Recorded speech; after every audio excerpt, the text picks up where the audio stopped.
Welcome to Sheela kitchen అండి. ఈరోజు ఈ కొబ్బరి హల్వా రెసిపీ మీతో అయితే షేర్ చేసుకుంటున్నాను. ఇది పిల్లలు పెద్దోళ్ళైనా అయితే ఇష్టంగా అయితే తింటారండి. ఇంట్లో మనం కొబ్బరికాయ కొట్టుకుంటే మిలిగిన కొబ్బరితో ఇలా చేయొచ్చు. చిన్న చిన్న ముక్కలు కోసుకొని మిక్సీలో వేసుకోవాలా. చూడండి ఇలా తురుములాగా అయిపోతుంది. తర్వాత గ్యాస్ పెట్టుకొని కొద్దిగా బెల్లం వేసుకోవాలండి, మనకు తీపికి సరిపోయేంత. దాంట్లో కొద్దిగా నీళ్ళు పోయాలండి, ఎక్కువ పోయొద్దు. చూడండి ఈ కన్సిస్టెన్సీలో వచ్చేస్తుంది. ఇలా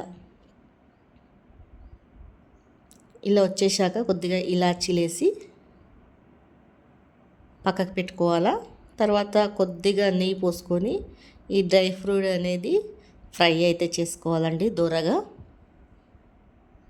ఇలా తర్వాత పక్కకైతే తీసేయాలండి.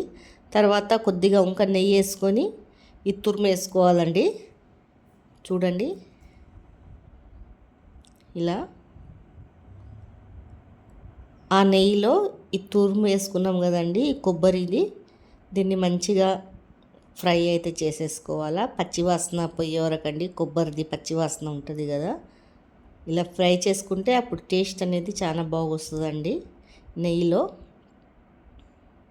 చూడండి కొద్దిగా దూరగా అయిపోయే వరకు ఎంపుకోవాలా. తర్వాత ఇది వచ్చేసి బెల్లం సిరప్ దీంట్లోనే వేసేసుకోవాలండి, కలిపేసుకోవాలా. మొత్తం కలిసేలాగా బెల్లం సిరప్ అంతా కలుపుకోవాలండి. సన్న మంట మీదనే కలపాలా, ఎందుకంటే మాడిపోతుంది ఎక్కువ మంట పెడితే. చూడండి కొద్దిగా మళ్ళీ ఒక్కొక్క నిమిషం ఇడిసేసి కలుపుతూనే ఉండాలా, మాడిపోకుండా. ఇట్లా మందంది తీసుకోవాలండి గిన్నె. పల్సర్ తీసుకుంటే మాడిపోతుంది, జర మందం తీసుకుంటే మాడిపోదండి. ఇలా కలుపుతూనే ఉండాలా, మొత్తము దగ్గరకు వచ్చేస్తుందండి ఇలా ఏం లేకుండా. చూడండి తర్వాత కొద్దిగా మళ్ళీ ఒకసారి నెయ్యి వేసుకోవాలండి. ఎక్కువ నెయ్యి ఉంటే కూడా తినబుద్ధి కాదు, కొద్దిగా నెయ్యి వేసుకోవాలా. మీరు ఎక్కువ నెయ్యి తింటారంటే ఎక్కువ కూడా వేసుకొని చేసుకోవచ్చండి.